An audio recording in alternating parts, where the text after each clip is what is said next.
आज हमारा 3rd lecture है फर्स्ट ईयर के हवाले से, और हम इससे पहले 2 लेक्चर पहले रिकॉर्ड करवा चुके हैं जिनमें हमारा था शॉर्ट स्टोरी क्या होती है, शॉर्ट स्टोरी के एलिमेंट्स क्या होते हैं, और हमने उसको डिस्कस किया। और हम आज जा रहे हैं बुक 1 की तरफ। बुक 1 में हमारे पास जो पहला लेसन है वो है बटन। अब ये जो लेसन है इसको पढ़ते हुए हम तमाम असबाब को जब हम पढ़ेंगे तो इसमें हम सिनोनिम्स चेक करेंगे कि कौन कौन से सिनोनिम्स जो हैं वो हमारे पेपर में आते हैं और कौन कौन से इंपॉर्टेंट हैं। इसके अलावा हम MCQs को भी पढ़ेंगे और शॉर्ट क्वेश्चंस भी साथ साथ डिस्कस करते जाएंगे, और ट्रांसलेशन के वो पैराग्राफ जो अक्सर पेपर में आते हैं हम उनको भी देखेंगे। तो इस हवाले से जैसे मैंने कहा कि हमारा पहला लेसन है वो है बटन। ये जो बटन लेसन है 2 दफ़ा रिपीट किया गया एक ही वर्ड को, और इसका जो राइटर है वो है हमारे पास रिचर्ड मैथिसन। रिचर्ड मैथिसन जो है वो एक अमेरिकन राइटर है जिसने बहुत सारी शॉर्ट स्टोरीज़ लिखी हैं और इस तरह की और बहुत सारी कहानियाँ जो है वो लिख रखी है। तो सबसे पहले बेटा हम ये देखेंगे कि ये एक लफ्ज़ है बटन और इनके दरमियान में कॉमा डाला गया। चूँकि इन दोनों के दरमियान कॉमा डाल दिया गया तो इसका मतलब है कि ये दोनों वर्ड जो हैं वो सेपरेट हैं। अब सबसे पहले तो हम ये देख लेते हैं कि यहाँ जो बटन लिखा गया है ये 2 दफ़ा क्यों लिखा गया है। पहली बात ये है कि 2 टाइम्स इस लेसन के अंदर बटन का जो वर्ड है वो रिपीट होता है। अब रिपीट होने के साथ साथ इस लेसन के अंदर जो है वो बटन एक पैकेज है, हमारे पास एक डिब्बा है और उसमें एक बटन है जिसको दबाना है तो वो 2 दफ़ा करैक्टर के पास वापस आता है। चूंकि वो 2 दफ़ा वापस आता है तो एक इशारा हमें यहाँ पर मिलता है कि ये 2 दफ़ा बटन इसलिए लिखा गया। दूसरी बात ये हमारे पास ये भी एक नाउन है, ये भी हमारे पास एक नाउन है। इनके दरमियान में हमें यहाँ पर दिया गया एक कॉमा डाल दिया गया। अब कॉमा जो है हम इसको किस पर्पस के लिए इस्तेमाल करते हैं? कॉमे को हम कहते हैं कि ये वाला जो हमारे पास कॉमा है हम कहते हैं कि इट इज़ यूज्ड, हम इनको इस्तेमाल करते हैं। किस लिए यूज़ करते हैं? To separate different word.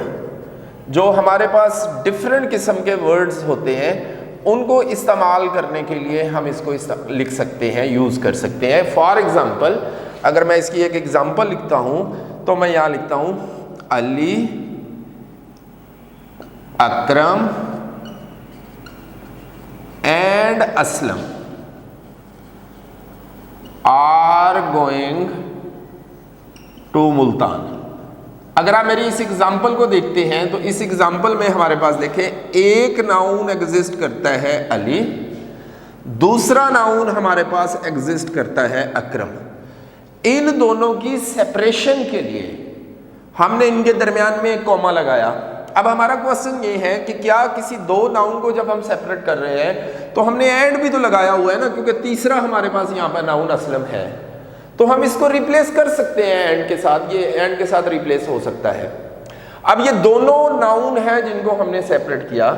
इसी तरह हम बहुत सारी और एग्जाम्पल ले लेते हैं। For example Ali is running and seeing comma seeing and jumping in the field. अब यहाँ पर 2 वर्ब जो है वो हमने अटैच कर दिए इस कॉमे के साथ। इट मीन कि ये वर्ब को भी अटैच कर सकता है। अगर मैं लिखता हूँ Ali is a good comma nice and intelligent person तो इसका मतलब है एडजेक्टिव को भी कर रहा है। इसी तरह ये एडवर्ब्स को भी करता है, सेपरेट कर देता है। इसी तरह ये डिफरेंट फ्रेजेस को भी सेपरेट करता है, डिफरेंट क्लासेस को भी सेपरेट करता है, डिफरेंट किस्म की जो हमारे पास सेंटेंस हैं उनको भी सेपरेट करता है। तो इट मीन कि हमारी पंक्चुएशन के हवाले से यहाँ पर हमने पहला रूल जो कॉमे का पढ़ा है वो ये है कि जब आपने 2 या 2 से ज़ायद वर्ड्स को आपस में सेपरेट करना होता है तो वहाँ पर आप क्या करते हैं? कॉमे का इस्तेमाल कर देते हैं। अब हम इस कॉमे से आगे चलते हैं। हम सबसे पहले देखते हैं कि हमने जिस तरह शॉर्ट स्टोरी के एलिमेंट्स पढ़े थे उसमें हमारे पास कुछ कैरेक्टर्स थे। हमने कहा था कि वहाँ पर there are 2 types of a character.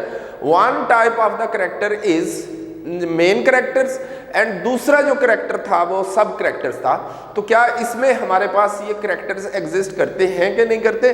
अगर हम इन कैरेक्टर्स की बात करेंगे तो यहाँ पर हमारे पास जो कैरेक्टर है, एक हमारे पास है कैरेक्टर जो कि मिसेस आर्थर ल्यूइस के नाम से है, जिसको हम इस शॉर्ट स्टोरी के अंदर नॉर्मा के नाम से भी देखेंगे कि बाज़ औक़ात राइटर उसका नाम जो है वो इस्तेमाल करता है नॉर्मा से, बाज़ औक़ात उसका नाम यूज़ करता है मिसेस आर्थर ल्यूइस से। दूसरा कैरेक्टर जो हमारे पास है वो है मिस्टर आर्थर ल्यूइस। अब जब हमने देखा कि दोनों नाम सेम है, इसके साथ मिसेस लगा हुआ है, तो it mean is that in दोनों का जो आपस में रिलेशन है वो रिलेशन किस चीज़ का है, वो हस्बैंड एंड वाइफ का कैरेक्टर है। अब इन दोनों के बाद जो हमारे पास थर्ड कैरेक्टर यहाँ पर आता है वो आता है मिस्टर स्टीवर्ट का एक कैरेक्टर है, जो यहाँ पर थर्ड कैरेक्टर है। अब जैसा कि हम ये पहले जानते हैं कि शॉर्ट स्टोरी के अंदर बड़े स्मॉल से थोड़े से कैरेक्टर्स होते हैं, तो हमारे पास यही एक 3 कैरेक्टर्स हैं जो इसके अंदर काम करते हैं और इस स्टोरी को आगे एक्सीड करने के रीज़न बनते हैं। मिसेस स्टीवर्ट कौन है? मिसेस स्टीवर्ट एक कंपनी का इंश्योरेंस एजेंट, एक कंपनी के अंदर एजेंट है जो लोगों के लिए डिफरेंट किस्म के काम करता है और उनसे कुछ रिसर्च पर्पसेस या कुछ लोगों की नेचर जानने के लिए वो ऐसा कुछ करता है ताकि वो लोगों की नेचर जान सके। तो एक शॉर्ट स्टोरी है, बेसिकली हम ये कह सकते हैं कि बटन जो शॉर्ट स्टोरी है वो इकोनॉमिकल बेसिस के ऊपर डिपेंड करती है कि हमारी इकोनॉमी जो है वो हमें मजबूर करती है कि डिफरेंट किस्म के क्राइम कराने के लिए और डिफरेंट किस्म की चीज़ों को देखने के लिए। अब हम इसके बाद देखते हैं कि हमने एलिमेंट के अंदर पढ़ा था, एक एक्सपोजिशन था, यानी in the beginning everything will be okay. तो फर्स्ट ऑफ ऑल हमें यहाँ पर जो उसका पहला पैराग्राफ है जो हमें इंट्रोड्यूस करवाता है कि everything was normal, Norma and mister Arthur Lewis ये अपने अपने काम पे और उनकी लाइफ जो थी वो बहुत ज़्यादा सिंपल थी।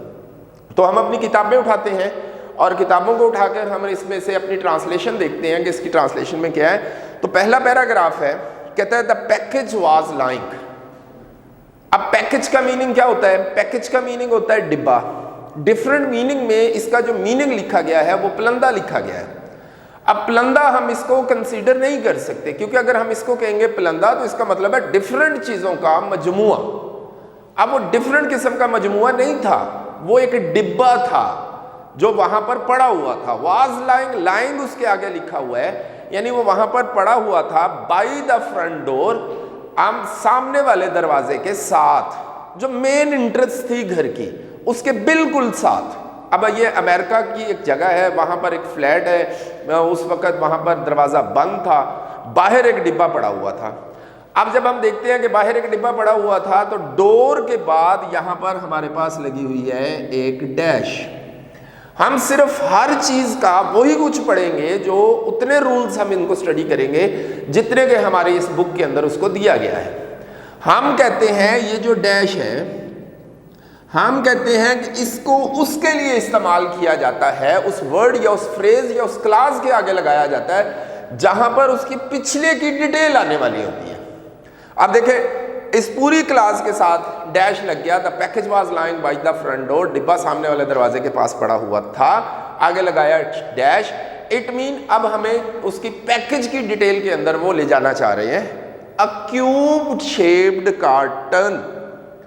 अब क्यूब शेप के वर्ड को देख लेते हैं। क्यूब शेप्ड क्या है? Cube shaped. अब हमें यहां पर एक और इसी लाइन के अंदर हमें एक और पंक्चुएशन के रूल को बता दिया गया। हमारे पास ये एक वर्ड है, हमारे पास ये एक वर्ड है, इन दोनों वर्ड्स को जोड़ा गया। किसके साथ जोड़ा गया? हम इसको कहते हैं हाइफन। हाइफन को हम इस्तेमाल करते हैं डिफरेंट वर्ड्स को आपस में कंबाइन करने के लिए। हम मुख्तलिफ अल्फाज को मिलाते हैं, दरमियान में उनके हाइफन लगाते हैं और एक नया लफ्ज़ जो है वो बना लेते हैं। अ क्यूब शेप्ड कार्टन, एक मकाब नुमा चकोर कार्टन, सील्ड विद टेप, जिसे टेप से बंद किया गया था। अब अगर आप देखें तो टेप के बाद वंस अगेन कॉमे का इस्तेमाल कर दिया गया, जैसे हमने इस एग्जाम्पल में देखा था। इस एग्जाम्पल में कि ये noun, verb, adverb, adjective, phrases और क्लासेस को अलग करता है। अब सील्ड विद टेप जो हमारे पास एक फ्रेज है उसको सेपरेट किया गया कॉमे की मदद से। Their name and address were printed by hand. अब अगर हम इसको देखते हैं देयर नेम, अब जो हमारे पास एक वर्ड है देयर लगा हुआ है, ये हमारे पास एक पोजेसिव प्रोनाउन है। अब ये जो पोजेसिव प्रोनाउन है हम इसको इस्तेमाल करते हैं प्लूरल सेंस के हवाले से। अब ये प्लूरल है तो इसमें इट मीन कि हमें इसके बाद कोई प्लूरल लगाना होगा, लेकिन नेम्स आना चाहिए था, लेकिन हमने यहाँ पर नेम उसने नहीं लिखा हुआ, सिर्फ नेम लिखा हुआ है, क्योंकि बोथ नेम्स जो थे उनके वो सेम थे, mister and Mrs Arthur Lewis, तो सेम एक ही नाम किया गया। अच्छा, इसका मतलब है कि देयर नेम्स नहीं किया गया, अकेला नेम, तो फिर आगे एक वर्ड है हमारे पास एड्रेस, तो इसको एड्रेसेस करता ना, क्योंकि पर्सन दो है, इसको एड्रेसेस उसने नहीं किया, इसको उसने क्या किया, एड्रेस किया, सिंगुलर किया है। सिंगुलर करने की इसके पीछे एक रीजन है कि वो एक ही जगह पर रहते थे तो दोनों का एड्रेस तो सेम था, जब उन दोनों का एड्रेस सेम था तो उसने सिंगुलर ही उसको लिखना था। अब उसके आगे कहता है प्रिंटेड बाय हैंड, यहां पर क्या राइटर से मिस्टेक हुई है, क्या राइटर ने जानबूझ के लिखा है? क्योंकि जब हम किसी वर्ड को देखते हैं तो उसकी एक नेचर होती है जो फॉर स्पेसिफिक पर्पस यूज किया जाता है। ये जो वर्ड है प्रिंटेड, ये तो कोई मशीन करेगी, कोई मशीन छापेगी, लेकिन यहां कैसे लिखा गया?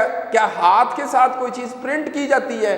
हाँ, हाथ के साथ हम वही चीज प्रिंट कर सकते हैं जो हम हूबहू जैसे लिखा हुआ होता है, हम उसको उठाते हैं और उसको हूबहू वहीं पर लिख देते हैं, प्रिंटेड बाय हैंड।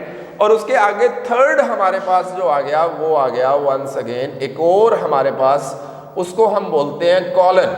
अब आप देख रहे हैं कि इसकी पहली 2-3 लाइनें जो हैं वो बड़ी इंपॉर्टेंट है कि पहले टाइटल के अंदर हमने पंक्चुएशन का रूल कॉमा पढ़ा, फिर हमने उसके बाद यहाँ पर डैश भी पढ़ लिया, फिर हमने उसके बाद यहाँ पर पढ़ लिया अपने सामने, यहाँ पर हमने हाइफन पढ़ा, और यहाँ पर कॉलन भी अब आ गया। कॉलन भी कि जब हम कॉलन को यूज करते हैं तो हम ये कहते हैं कि कॉलन हम वहां लगाते हैं जहां हमने आगे मजीद जो है वो कोई उसकी डिटेल जो है वो देनी है पिछली लाइन की। इसका मतलब है कि कॉलन और हमारे पास जो डैश का इस्तेमाल है वो ऑलमोस्ट सेम है। अब जब हम इससे आगे बढ़ते हैं तो एक और पंक्चुएशन मार्क हमें यहां पर इंट्रोड्यूस करवाया जाता है, जिसको हम कहते हैं इन्वर्टेड कॉमास। ये इन्वर्टेड कॉमास जो है वो यूटिलाइज किए गए हैं। एक और टाइप होती है इन्वर्टेड कॉमास की, वो ये होती है, एक और टाइप होती है इन्वर्टेड कॉमास की, वो ये वाली है। अब ये 3 टाइप्स मैंने आपके सामने बताई है। ये वाली जो इन्वर्टेड कॉमास की टाइप है ये अमेरिकन है, ये वाली इन्वर्टेड कॉमास की जो टाइप है वो ब्रिटिश है, ये वाले इन्वर्टेड कॉमास जो है वो उर्दू के हैं। अब जब हम यहाँ पर इन्वर्टेड कॉमास हमने लगा दिए तो इसका मतलब ये होगा कि पिछली लाइन के अंदर फुल स्टॉप है या नहीं है, हमने इस चीज को नहीं देखना। पिछली लाइन में कॉमा है, व्हाट्सोएवर कुछ भी है, इन इन्वर्टेड कॉमास के अंदर आने वाला जो पहला लफ्ज है वो कैपिटल होगा। हम एग्जाम्पल देख लेते हैं इसकी एग्जाम्पल मैं लिखता हूं, he said comma inverted commas start, where are you going. अब देखें इन्वर्टेड कॉमास क्लोज और फुल स्टॉप यहां पे। जैसे ही मैंने इन्वर्टेड कॉमास लगाया, पीछे कॉमा था, कोई फुल स्टॉप नहीं था, हमने जो पहला अपना अल्फाबेट लिखा वो कैपिटल लिख दिया। एक रूल, यानी इन्वर्टेड कॉमा स्टार्ट करते हुए आप जैसे ही पहला लफ्ज लिखोगे वो कैपिटल लिखोगे। उसके बाद दूसरे नंबर पर जब आप इन्वर्टेड कॉमास क्लोज करोगे तो आप ये देख रहे हैं इस एग्जांपल में कि हमारे पास क्या है, फुल स्टॉप है। जब भी आप इन्वर्टेड कॉमास को क्लोज करोगे तो फुल स्टॉप हो या कोई भी पंक्चुएशन मार्क होगा वो इन्वर्टेड कॉमास के अंदर आएगा, इन्वर्टेड कॉमास से बाहर नहीं जाएगा। Mister and Mrs Arthur Lewis comma, एक फ्रेज जो नाउन फ्रेज है कॉमे से सेपरेट की गई, 217-E, इन दोनों के दरमियान 217-E फिर कॉमा, यानी एक और फ्रेज को सेपरेट किया गया लेकिन 217E के दरमियान हाइफन लगा दिया गया। 37, अब देखें यहां पर 37 स्ट्रीट उनकी गली का नंबर, 30 और 7 के दरमियान यहां पर फिर हाइफन, एक नया वर्ड बनाया, कॉमा सेपरेट किया गया, न्यूयॉर्क कॉमा न्यूयॉर्क 10016। अब ये 2 दफा यहां पर न्यूयॉर्क लिखा गया बाज़ औक़ात ऐसा होता है कि एक ही प्लेस के 2-3 नेम होते हैं, जैसे न्यूयॉर्क उनकी स्टेट भी है, न्यूयॉर्क उनके सिटी का नाम भी है, तो दोनों चूंकि सेम नेम थे तो इसीलिए उसने उसको वहां पर लिख दिया। Norma picked it up, Norma ने इसे उठाया, कॉमा, अनलॉक्ड द डोर। अब देखें, एक क्लास को दूसरी क्लास के साथ डिफरेंट किया जा रहा है। आप लिखें Norma picked it up, Norma ने इसे उठाया, Norma unlocked the door. It mean के सब्जेक्ट एक ही है। जब सब्जेक्ट एक ही है तो आगे उसके डिफरेंट फंक्शंस आ रहे हैं, करने वाला एक है। जब उसका काम मुख्तलिफ हुआ तो उसने कॉमा लगा के अगला वर्ब लगा के एक अलग क्लास जो थी वो बनाई। अनलॉक्ड द डोर, दरवाजे को खोला, and went into the apartment, और वो घर के अंदर चली गई। It was just getting dark, वहां तारीकी छाई हुई थी। डेफिनेटली नॉर्मा अपनी ड्यूटी पे गई हुई थी। जब ड्यूटी से वापस आती है तो घर के उसके बाहर एक डिब्बा पड़ा हुआ है। नॉर्मा ने उसको देखा। नॉर्मा ने देखने के बाद बड़े नॉर्मल अंदाज से कि कोई चीज़ आई होगी, पार्सल आया होगा, कुछ भी आया होगा, उसको उठाया, अपने दरवाजे को खोला और अंदर गई है। जैसे ही अंदर गई है, शाम का वक्त था, अंदर तारीकी थी, हर चीज़ जो थी वो बुझी हुई थी। उसने लाइट आते ही ऑन की होगी। कहता है after she had put the lamb chops in the broiler. अब लैम चॉप्स, लैम कहते हैं मेमने को।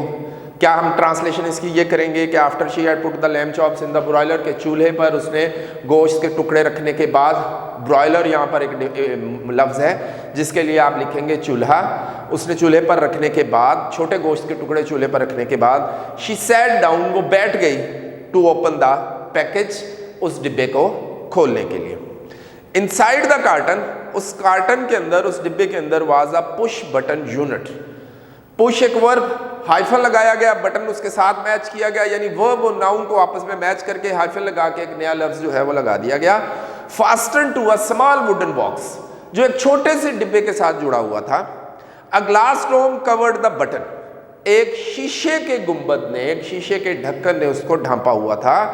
Norma try to lift it off, Norma ने इसको हटाने की कोशिश की, but it was locked in place, लेकिन ये उस जगह पर बंद था। She turn the unit over, उसने डिब्बे को ऐसे उल्टाया, यानी उसकी निचली तरफ उसने देखी। एंड सा अ फोल्डेड पीस ऑफ पेपर, और उसने तय किया गया कागज का एक टुकड़ा देखा। Scald to the tape to the bottom of the box, जो उस डिब्बे के पैंदे के साथ जुड़ा हुआ था। शी पुल्ड इट ऑफ, फिर कॉलन लगा, उसने इसे खींच कर उतारा। कॉलन, इसका मतलब आगे उसकी तफसील आ रही है, उसके आगे क्या लिखा हुआ है। फिर उसके बाद वहां पर है inverted comma start, mister Stewart will call on you at 8 PM। Mister Stewart आपसे 8 बजे मिलने के लिए आएगा। एक कागज का टुकड़ा था फोल्ड किया हुआ, उसके ऊपर सिर्फ इतनी डिटेल लिखी हुई थी कि मिस्टर स्टीवर्ट जो है वो आपसे 8 बजे मिलने के लिए आएगा। इन्वर्टेड कॉमा क्लोज और फुल स्टॉप। जहां तक हमने आज ये पढ़ा है पूरा paragraph, that is very very important for the translation. और इसमें 2-3 हमारे पास MCQs है कि where was the package lying, एक with which the carton was sealed, किससे बंद किया गया था, what was written on the package, and और फिर what she put on in the broiler. ये हमारे पास 3-4 MCQs जो थे वो बड़े इंपॉर्टेंट थे।